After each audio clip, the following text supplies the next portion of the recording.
Hello guys, welcome back to my channel. আমার চ্যানেলে তোমাদেরকে অনেক অনেক ভালোবাসা। তোমরা তো এখন আমাকে অনেক অনেক ভালোবাসা দিচ্ছ, যার কারণে তোমাদের সঙ্গে ভিডিও শেয়ার করতে আমার অনেক ভালো লাগে। যাই হোক, তো দেখে বুঝতেই পারছো আমরা এখন কোনো একটা মলে এসেছি। হ্যাঁ, তো আমরা এসেছি গুসকরা ভি বাজারে। আসলে এখানে আগে আসা হয়নি, তো আজকে আমাদের হঠাৎ প্ল্যান হলো যে চলো ওখানে যাই, একটু ঘুরে আসি।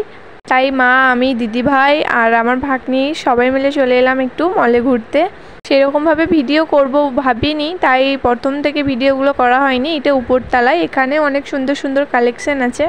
এইসব জামার কালেকশনগুলো দেখে তো আমার মনে হচ্ছিল এগুলো কোনো বড় সাইজ হলে হয়তো আমিই নিয়ে নিতাম, কিন্তু আমাদের সাইজে নেই, তাই আমার আর নেওয়া হয়নি। এখানে সত্যি জামা কাপড়গুলো খুব সুন্দর, কোয়ালিটি তো অনেকই সুন্দর, আর দেখতে এত সুন্দর, মানে যেরকম খুঁজবে তুমি সেরকমই পেয়ে যাবে এখানে। এখানে বেবিদের জামাগুলো কিন্তু দারুণ লাগছিল দেখতে। এখানে সব রকমই জিনিস ছিল, জামা কাপড় ছিল, অনেক কিছুই জিনিস ছিল, যেগুলো তোমাদেরকে এখন আমি ঘুরে দেখাবো। তো চলো।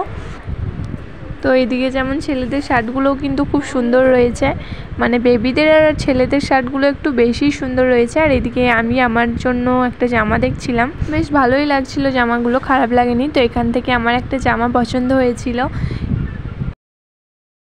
রয়েছে বাড়ির সমস্ত মানে জিনিসপত্র, এখানে অনেক রকমের ডিনার সেট আছে যেগুলো রেট কিন্তু অনেকটাই কম।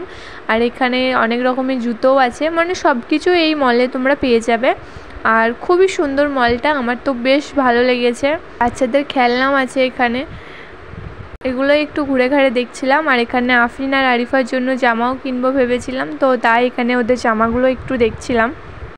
তোমরা হয়তো এই মলটায় অনেকেই এসেছো, আমার কিন্তু এই প্রথমবার আমি এলাম এখানে, বেশ ভালো লাগলো আমার। তো তোমরা কে কে এসেছো অবশ্যই আমাকে কমেন্ট করে বলবে। তো এখন আমরা যাচ্ছি বাড়ি, আর এদিকে মাকে দেখো, মানে স্প্রাইট খেতে খেতে বাড়ি যাচ্ছে, মানে বুঝতেই পারছো অনেকটা হাঁপিয়ে গেছে। আমি মাকে হাসাচ্ছিলাম যে তুমি আমাদের পেছনে এতগুলো টাকা খরচা করেছো, তাই হয়তো হাঁপিয়ে পড়েছো, তাই মা হাসছিল। আর এখন চলে এসেছি বাড়ি। তো আমরা কি কি কেনাকাটা করলাম সেগুলো দেখতে হলে আমাকে কমেন্ট করো।